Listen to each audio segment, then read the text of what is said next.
Americans are shocked to learn that $2.7 trillion of their hard-earned tax dollars have been stolen or wasted in improper payments since 2003. $2.7 trillion gone like that? Well, we'll get into that. Welcome to another edition of Spark the Conversation. This is your host, Mark the Spark, and we're bringing you today's news.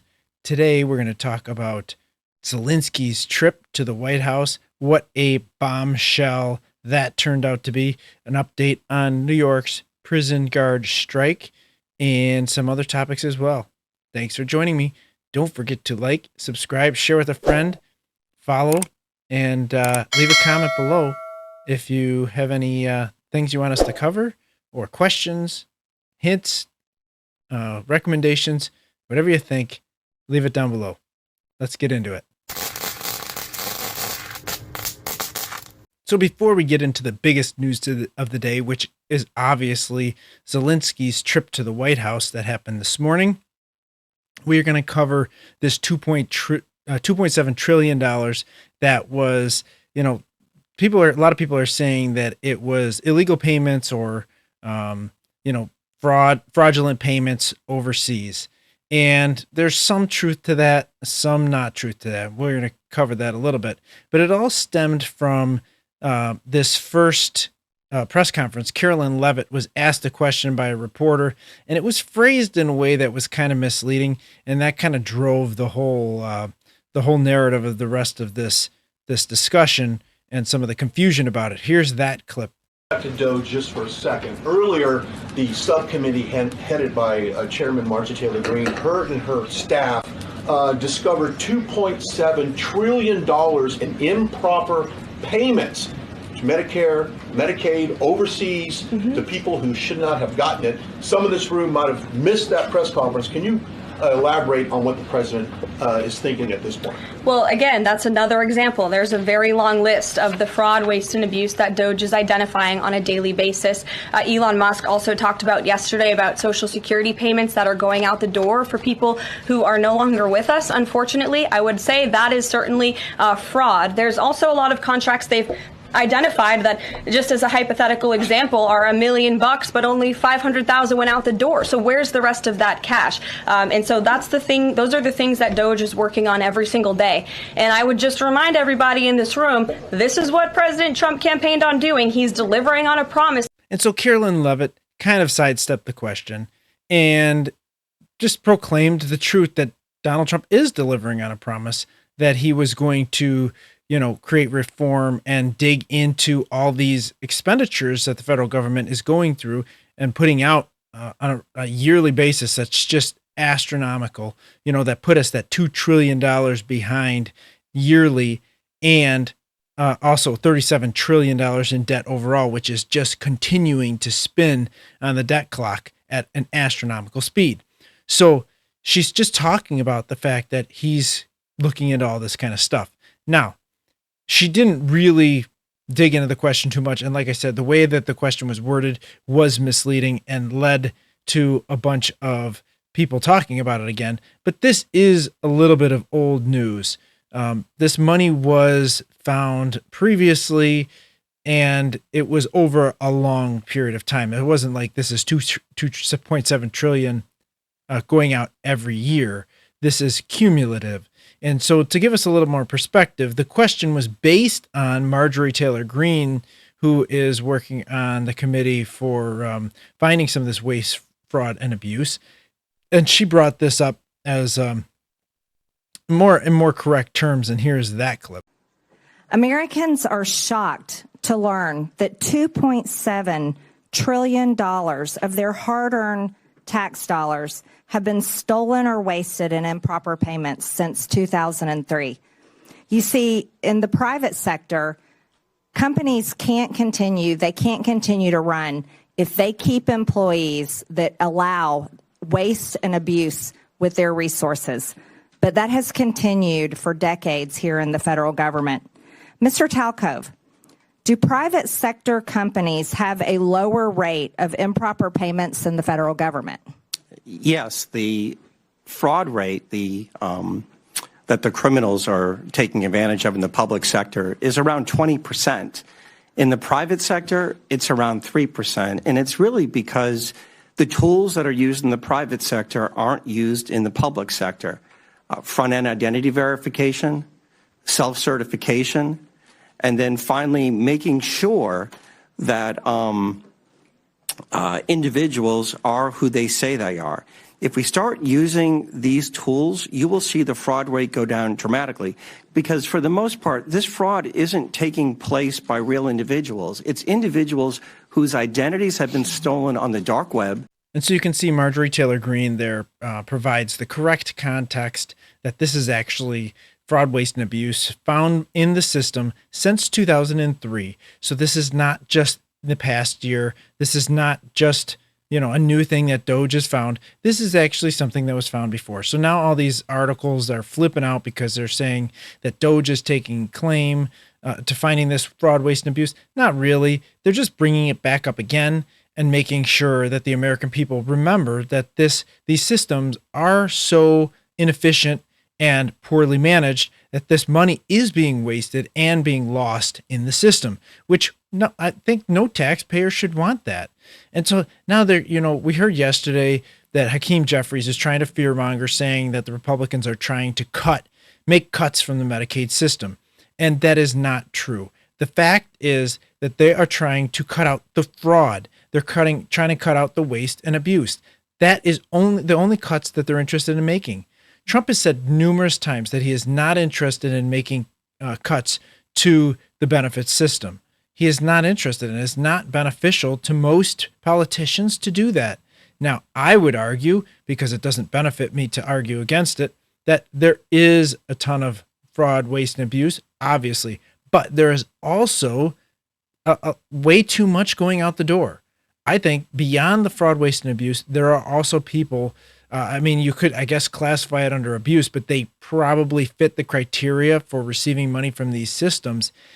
But maybe the criteria is wrong, or they're scamming the system to an extent. And I think that it goes above and beyond what DOJ is looking into and this committee is looking into. But I think that is way too big to handle in the first steps. Now, there's another part of this committee hearing where the guy is talking about a little bit what I'm saying, that they're not doing the double checks. They're not doing the, some of the things that they could be doing to catch this fraud, waste, and abuse, because they're a government agency and they lack accountability, which was said earlier in the hearing, which I kind of clipped out. But they're just talking about the inefficiencies of government, like I've talked about before, the diseconomy of scale, as Thomas Sowell would say, that something is so big that it now loses the efficiencies of being such a large corporation, in this case, being such a large government. And beyond that, the fact that the government does not answer to the same criteria to exist that businesses do, such as, maintaining good profits, right? And having efficiency in delivering its services to people, its customers, and in this case, taxpayers, or some cases, not even taxpayers, but benefits receivers, which is a lot of what we're talking about in this case. Here's the clip of talking about some of the things that could be done to stop this waste. Mr. Whitson, your testimony states that both the Biden and Obama administrations issued rules and guidance that made it harder for states to verify eligibility for Medicaid.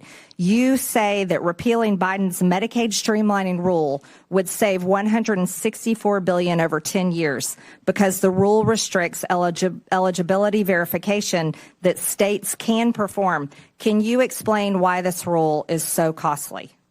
Yeah, so the rule does a number of things, but for instance, it prohibits states from verifying eligibility more than once a year.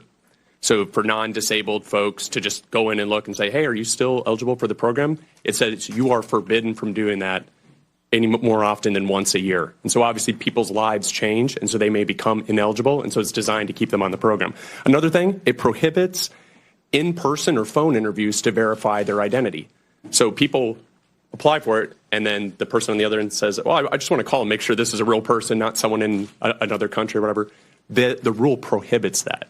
And so there's a number of other provisions. It also opens a lengthy reconsideration periods. And this is where illegal immigrants are able to obtain the benefits. And so basically it says once you get these benefits, you can't interfere with it for a 90-day period or longer. And so there's a number of horrible things. But. So we can't verify if someone is illegal or legal receiving benefits. Just to correct that, yes or no? You have to wait a state has to wait at least 90 days. And actually what we're seeing is it's led some states to wait as long as 13 years. And so on the part. Unbelievable.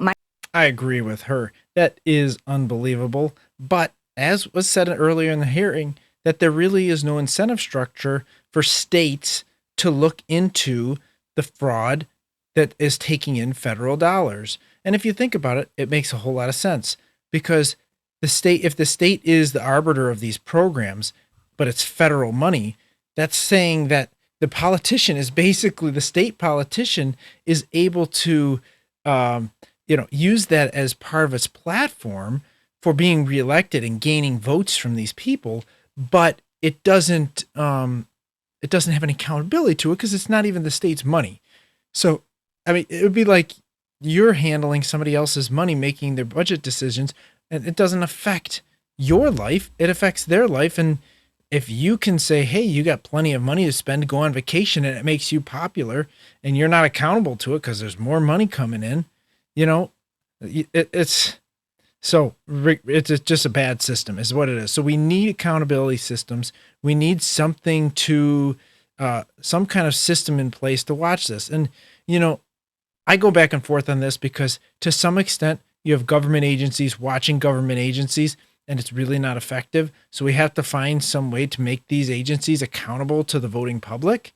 That's the problem with the bureaucratic structure for sure. But like it always brings me back to, I can't remember the name of the book, but it's a Dr. Seuss book, and it's about the bee watcher, right? And he's talking about the bee watchers being watched by the Hotch-Hotcher bee watcher. So the guy's watching the bee that's getting the honey, because watching the bee is going to make the bee get more honey. And it wasn't working. So they had to watch the guy, have somebody assigned to watch the guy who's watching the bee. And before you know it, it goes to its full conclusion where the whole town ends up watching somebody who's watching somebody else, and on and on and on. So there is some of that happens when you have government agency watching government agency, right? Like, how many levels of government agency are you going to stack watching each other before you lose that benefit of accountability, or there even isn't any to begin with? And the fact that you might need multiple layers watching each other tells you that accountability isn't working to begin with, and maybe you need to try something different.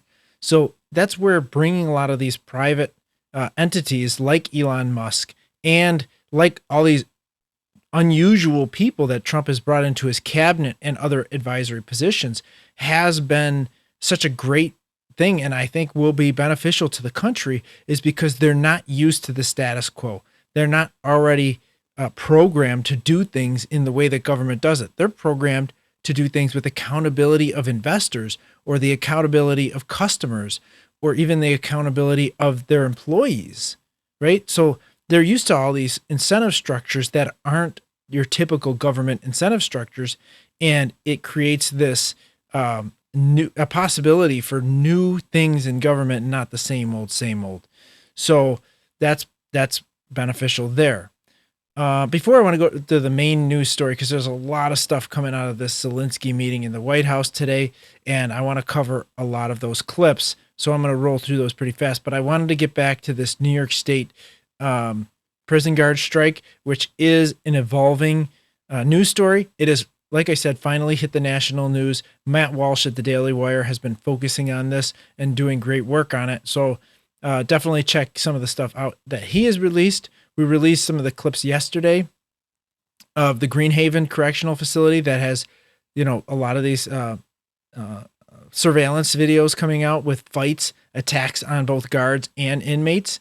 And all of this strike really revolves around the HALT Act and safety of the guards.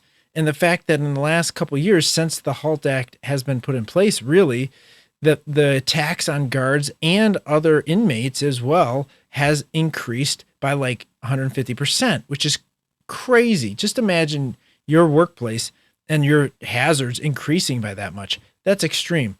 So and the key point of all this too is the HALT Act was put in basically a big piece of it prevents prisoners from being put into solitary confinement for, misbehaving, let's say, within the prison system. So there really is no accountability, nothing that the guards can do now if these people get in a fight, stab people, or do anything else that's against their rules while being in the prisons. So, and we know without punishment, right, people will continue their bad behaviors or even escalate their bad behaviors. Now, they're supposed to be affected by the Taylor Law. The Taylor Law says that these certain positions within the state can't strike, which is like almost every state position can't strike. And if they do strike, they can be fined.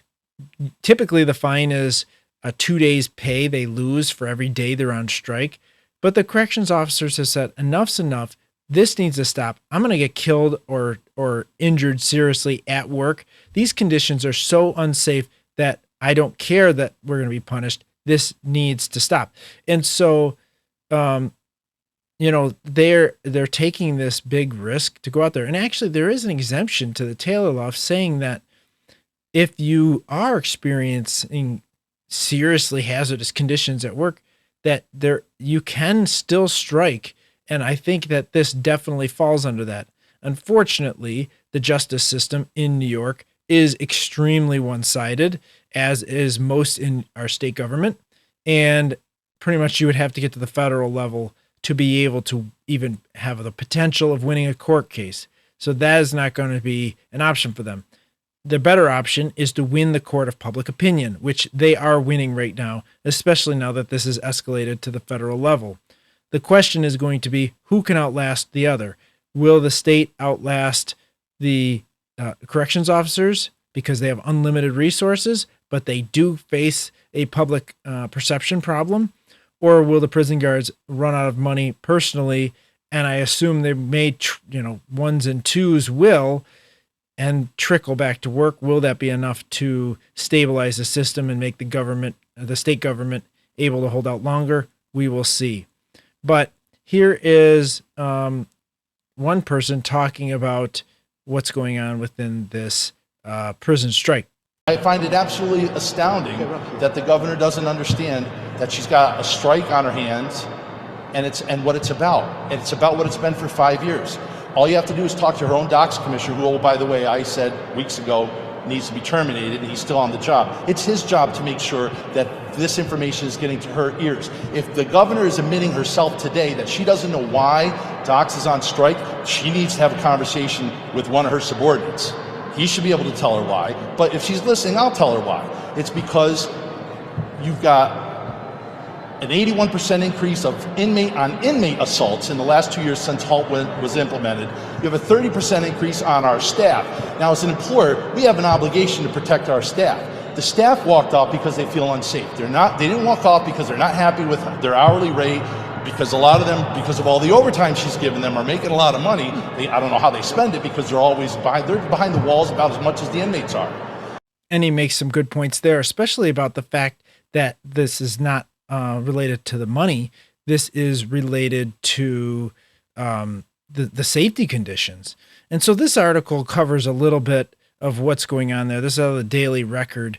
And they're saying that, the claim was this morning that there was a deal. Actually, this came out late last night, that there was a deal that was going to bring the prison guards back to work. Not true. I will come out and say that it is not true. They are not going to be returning to work this quickly. Some will, because there won't be an official vote. They're going to vote with their feet, essentially. But I think that there is unity on this, at least by prison. But this article says strikers won several key concessions, including a temporary bump in overtime pay, a potential change in pay scale, the suspension of a prison reform law, the HALT Act. They blame for making prisons less safe. For the next month under the agreement, overtime will be paid at a rate of 2.5 times instead of the usual 1.5 times regular pay. The state also agreed that within the next 4 months, it will finish its analysis of a union request to bump the salary grade for officers and sergeants. So they were going to suspend the HALT Act for 90 days. If you look at this, a lot of these concessions that supposedly the state make, they're all temporary or non-binding, right? So they did this temporary overtime pay before too. to increase it. It makes no sense. It's temporary. And like we said, it's not about the money. This 90-day suspension of the HALT Act is not going to do anything. They know as soon as they go back to work, they're going to put it back in place at full strength. So they essentially didn't give them anything. The state didn't give them anything. And they're still going to have to pay the fines that they've been issued on top of this. So that'll be completely wiped out. This increase in overtime pay will be completely wiped out. And they're going to continue with closures of more prisons within the state, which is just crazy because we know all the prisoners are not being moved to other prisons. Most of them are being released, which is why there's so much extra space in these prisons. And they're trying to mitigate the staffing issues by moving guards around and filling holes, but you're not filling the empty positions. You're just kind of washing them away and saying, oh, we didn't need those. We'll close more prisons. It's completely nonsensical. But here's some the prison guard that's at one of these protests talking about how it's going.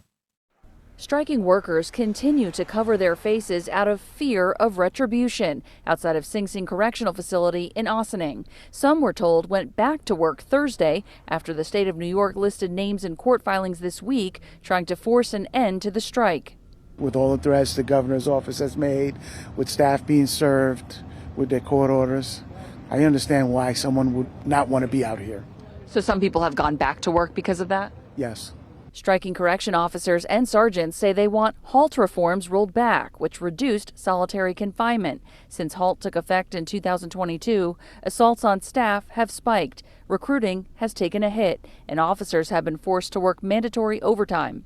Meantime, the state confirms 2 inmates died at Sing Sing Wednesday. 67-year-old Anthony Douglas serving a 122-year sentence for murder and rape. He died by hanging, that's according to the Westchester County Medical Examiner. And 35-year-old Franklin Dominguez serving a sentence of up to 6 years for assault. His cause of death needs further study. It's not clear if staffing was a factor in the deaths. We're told negotiations went late last night, but still no update today. So there you have it. The negotiations are ongoing. I know from some insider information that most of these prisons are not going to be returning based on this. I mean, why would you? They've taken a big risk, like I said before, taken a big risk in their personal employment and financing for their families to come out and make this statement by striking.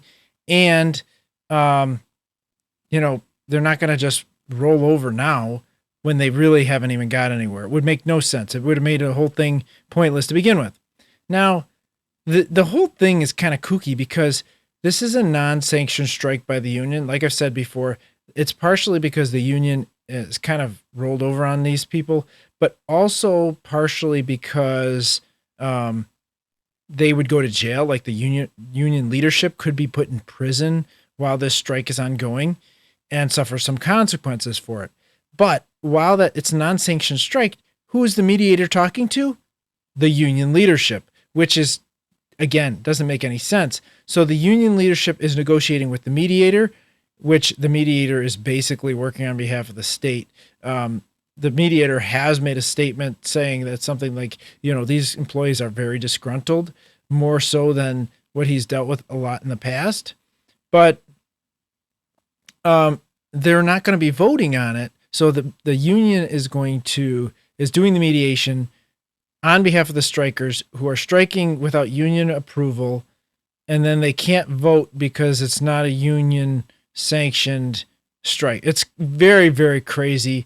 A lot of it seems pretty crooked, and I hope personally that the corrections officers hold the line and get what they want in the end, because their safety is on the line.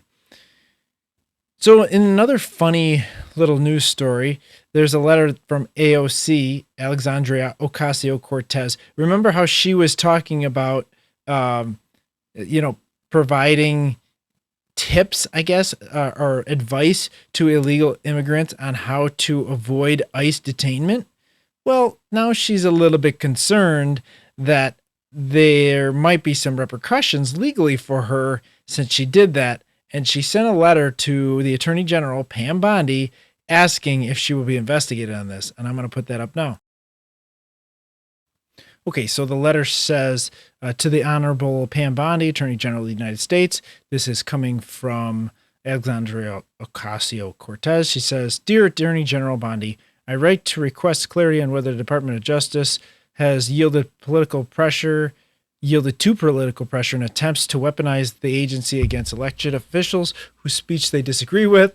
Over the past 2 weeks, Board Czar Tom Homan has gone to multiple forums threatening political prosecution against me, citing resources I distributed, informing my constituents and the American public of their constitutional legal rights. On February 13th, 2025, Mr. Homan announced that he had asked the Deputy Attorney General to open an investigation and that I would be in trouble now, in quotes. It has been 14 days since Mr. Homan first threatened to weaponize their agency, but I have not yet heard any referral to the federal government. Homan's actions undercut core constitutional rights, and further transparency is necessary.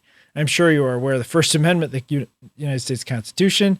Congress shall make no law respecting an establishment of religion, prohibiting the free exercise thereof, of abridging freedom of speech, of the press, or the right of people peaceably assemble, and to petition the government for the redress of grievances. Indeed, last week, the Vice President Vance said that we may disagree with your views, but we will fight to defend your right to offer it in the public square. Mr. Homan's repeated attempts to use your agency to politically intimidate duly elected officials are a textbook threat to the right of free speech in the United States. Threatening criminal proceedings for exercising the First Amendment is itself a violation of the First Amendment. Educating the public about their rights, especially in a time of rising uncertainty, is a key part of our responsibility as elected officials. A government that uses threats of DOJ investigations to suppress free speech is a threat to all, regardless of political ideology. Please respond no later than March 5th, 2025, with an updated Department of Justice's response to Mr. Homan's request and transparency as to whether my office or myself is actively under investigation for exercising the First Amendment rights and executing on our congressional responsibilities. Sincerely, Alexandria Ocasio-Cortez. So isn't that ironic? I mean, a lot of the things that she's talking about here is literally the textbook of the last 4 years' attack on Donald Trump and other conservatives.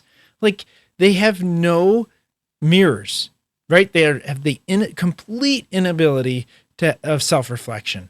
Like, you're talking about basically weaponizing Department of Justice against people you don't agree with. First of all, that's not what's happening. Tom Homan has referenced actual laws. The guy is basically a walking textbook of immigration law. He knows it. And he cited a lot of the laws that she's broken and that she's going to be investigated for, hopefully, because she has blatantly broken these laws. She talks about protecting her constituents as if that's her responsibility. But these people that she's trying to protect are not legal citizens, which does not make them a constituent of yours because they're not voting for you or they're not supposed to.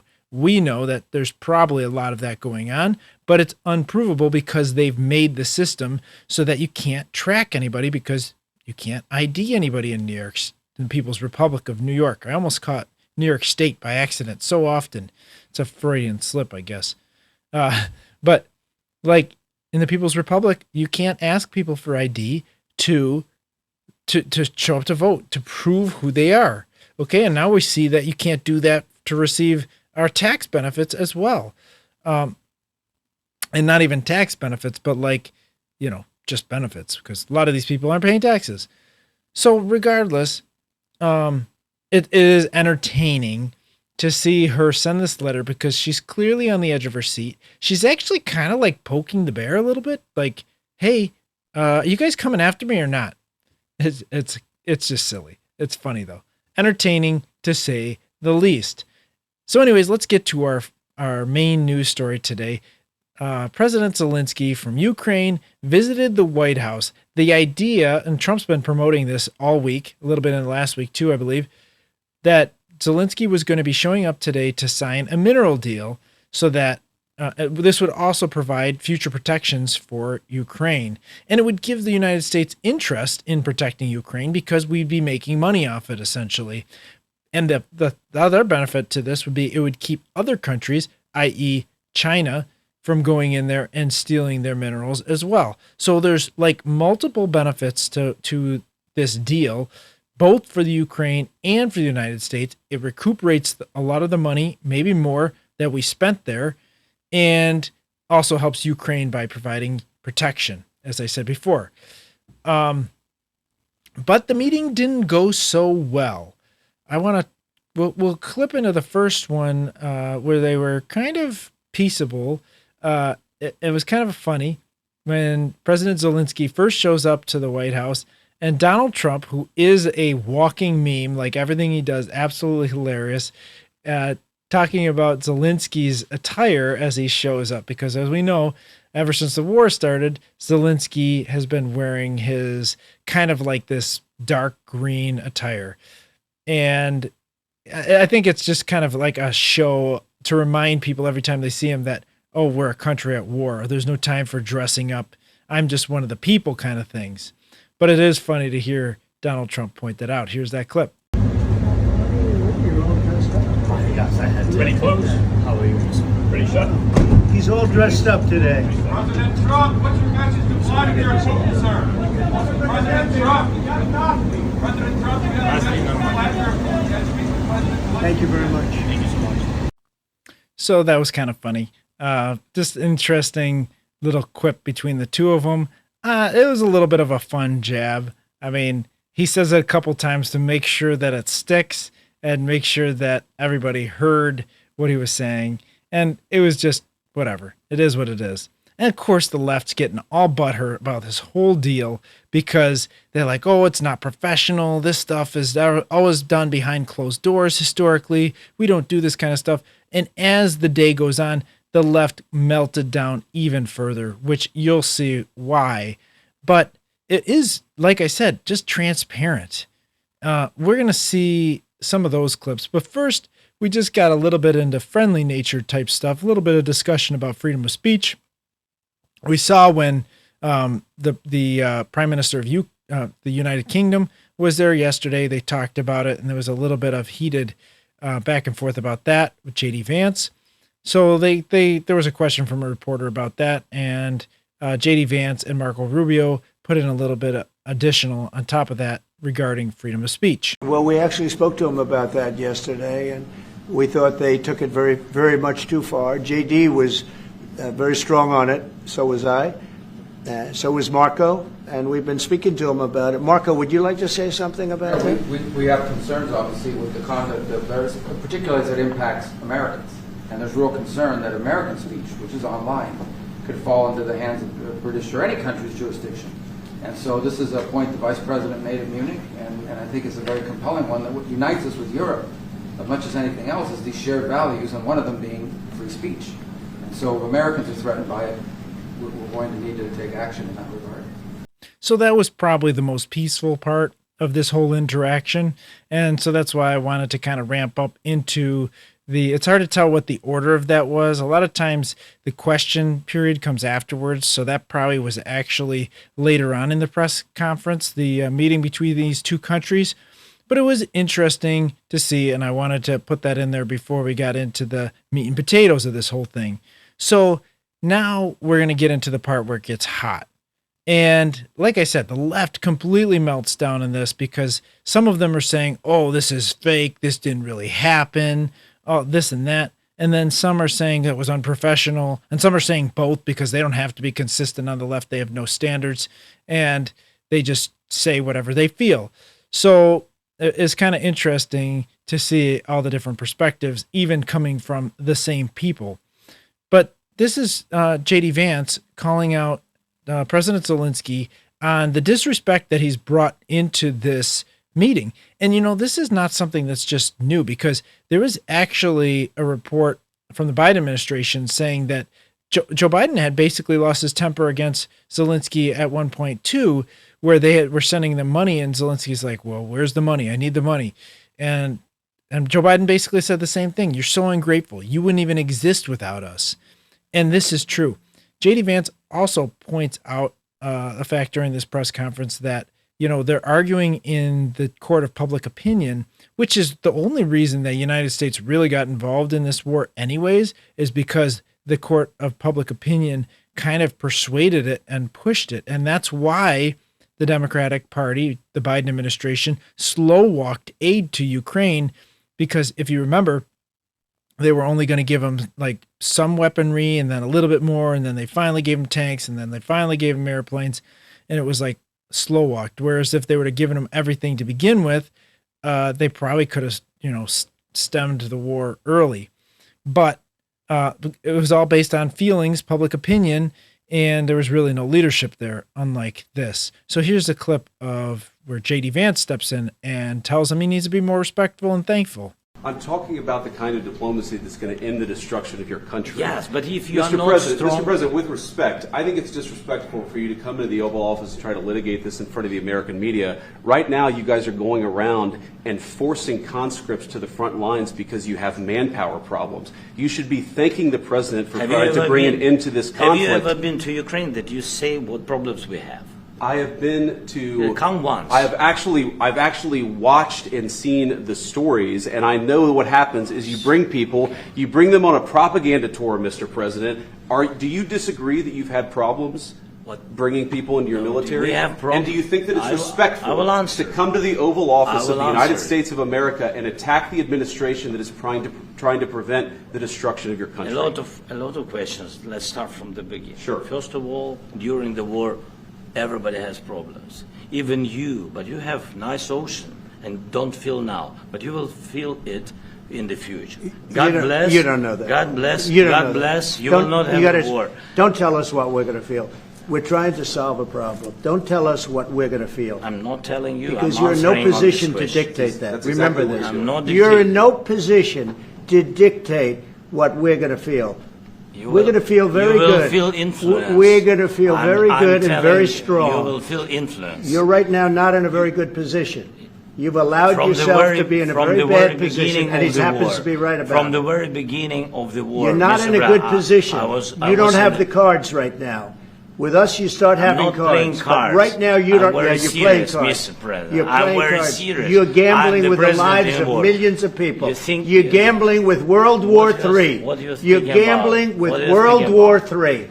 And what you're doing is very disrespectful to the country, this country. It's with back all to respect you. to your Far country. more than a lot of people said very they respect. should have. Have you said thank you once? A lot of times. No, in this Even entire today. meeting, you said thank you. Even today. You went to Pennsylvania and campaigned for the opposition in October. Offer some words of appreciation for the United States of America and the president who's trying to save your country. So with some of this, I think that J.D. Vance, President Zelensky is actually a little bit confused because he doesn't understand all the pieces of the American language or the English language. And so he doesn't pick up on the nuances. I think about the playing cards and stuff like that. But, this is strength. America's showing strength again. And negotiating in the public eye is so different. This is why the left is melting down. They're so not used to A, having strong leadership, and B, having this done right in front of their face, and that they cannot handle. And of course they have TDS. They can't handle the fact that Donald Trump is doing anything successful and that he's eventually going to bring the end of the war. Here's a continuation of that conversation. It's going to be a very hard thing to do business like this, I tell you. Just say thank you. I said a lot of times thank you to American people. Accept that there are disagreements, and let's go litigate those disagreements rather than trying to fight it out in the American media when you're wrong. We know that you're wrong. But you see, I think it's good for the American people to see what's going on over here. I think it's very important. That's why I kept this going so long. You have to be thankful. You don't have the cards. Thankful. You're buried there. Your people are dying. You're again, running low on soldiers. Listen, you're running Mr. low President. on soldiers. It would be a damn good thing. Mr. And then you tell us, I don't want a ceasefire. I don't want a ceasefire. I want to go and I want this. Look, if you could get a ceasefire right now, I tell you, you take it so the bullets stop flying and your men stop getting killed. Of course we want to stop the war. But you're saying you don't want a ceasefire. But I said to you, I want a ceasefire. with guarantees. Because you'll get a ceasefire faster than an agreement. And again, they're just looking for some appreciation, some recognition that, without the United States, you wouldn't exist as a country. And President Trump points out that they need to accept a ceasefire as a first part of this deal. I mean, even Israel has accepted a ceasefire with a terrorist organization. And the leftist media has been, pushing for that forever. and they don't want a peace deal, at least a ceasefire deal with, in this situation, which is actually a more balanced, at least they're two actual countries. Yes, Russia did invade Ukraine and they are the aggressor in this situation, but at least they didn't go and steal children and hold children and babies hostages in brutal situations, rape and murder their citizenry. They didn't do that. So they're not terrorists. Are they the bad people in this story? Sure they are, but they are not a terrorist organization. And yet the left treats Russia worse than they're treating the Hamas, which is mind-blowing to me. Imagine if we insisted that Ukraine bring Russia resources during the war, because that's what the left is doing to Israel. Now, granted, Russia does have more financial backing than the Hamas does. Thank goodness for that. But the Hamas has plenty of financial backing. They're just not willing to use it for their own citizens, which is crazy. So it continues. Excuse me, that was with Obama, who gave you sheets, and I gave you javelins. Yes. I gave you the javelins to take out all those tanks. Obama gave you sheets. In fact, the statement is Obama gave sheets and Trump gave javelins. You got to be more thankful, because let me tell you, you don't have the cards. With us, you have the cards, but without us, you don't have any cards.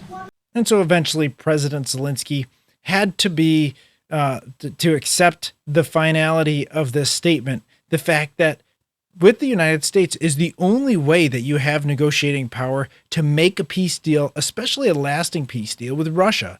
Without the United States, Ukraine would not exist, okay? I don't care how much the European countries have given the Ukraine.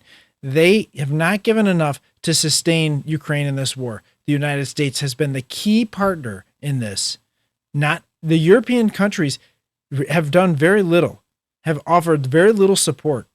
The United States clearly is the key partner. And the reason the way you know that the United States is the key partner in this is the fact that that's who Putin and Russia is negotiating with. They're not negotiating with any of these European partners. They're negotiating with the United States because we are the big boy in the room. So some of the people on the left are claiming that this is a big act and an all for show, and that this was staged and planned, which has been, they've been saying that about almost everything that happens, almost every win or strategic advantage that Trump has done, any good deal that he has done, they say, oh, it was staged, which is crazy.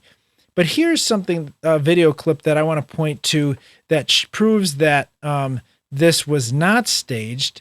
This is a video of, instead of focusing on the main partners that were in this negotiation, this is a video clip of, I think this is the ambassador to Ukraine, who's kind of in the background with the press and just shaking her head in response, knowing that Zelensky has messed up. I want a ceasefire because you get a ceasefire faster than an agreement. Ask our people about ceasefire, what they think.